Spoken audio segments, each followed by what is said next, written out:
Hello, I just wanted to talk about experience that I had out in clinics. It was regarding a patient that got brought in on a trauma. And initially I didn't know much about the trauma, like exactly what happened. I just knew that they ordered a chest and a pelvis on her. So I go out with one of the techs to do it, and immediately we go in the room, and it's really chaotic with the patient. She's like screaming at the top of her lungs, crying. She's saying something, but like we couldn't really understand exactly what she was saying.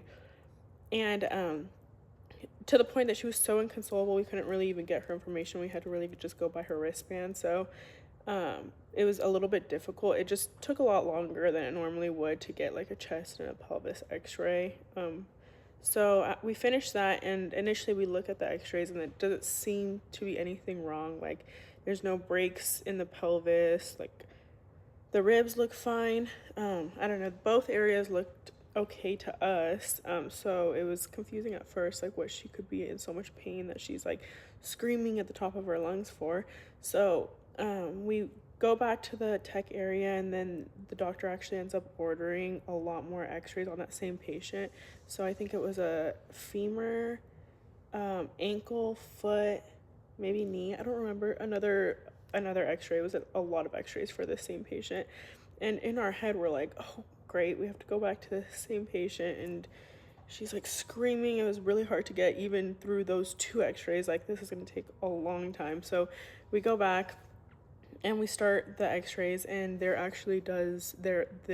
actually breaks. Like her tib fib, I believe, if I remember correctly, both of them were broken.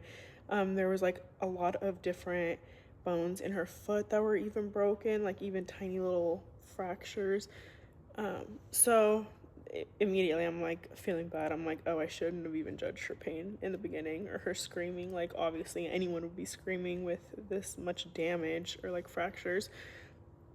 So we finished those x-rays. The exams actually went pretty good, and the tech that I was with, he's a little bit more experienced. He's been there for a long time, so he was able to um, get through the x-rays with minimal to no movement of the patient, because while she was a little bit better, I think they gave her pain meds. She was a little bit more kind of sedated than she was earlier. It was still kind of hard to get through those x-rays. But yeah, so this case pretty much is just showing that you should never judge like a patient's pain or what they're going through, because everyone has I don't know, you just never know what's going on in someone's body. Like even if you just image one part and you don't see anything wrong and the patient seems like they're in a ton of pain, you just never know what else could be going on. So yeah, thank you, have a good night.